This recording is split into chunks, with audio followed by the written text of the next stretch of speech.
Common question I get is, how long do I keep this rental property? How long do I keep this investment property? When should I sell the property? I actually flip it around and say, how good of a deal is the property, and could I go out and buy another one? So for example, I'm here at one of my rentals. It started as a rental, it's turned into an Airbnb out here in Idaho. I bought it for $75,000, and you can't get this house anywhere in this neighborhood for under about $200,000 now.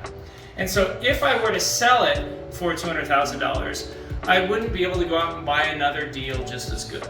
And that becomes the rule that I have followed for, if I can replace the investment and replace the return on investment or do better, then I don't mind selling a property. I mean, I have a commercial building that I bought at a tax sale for $30,000. It's worth $700,000. That's a property I'm never selling unless I have some catastrophic life event, because I can't easily replace that return that I'm making on that deal.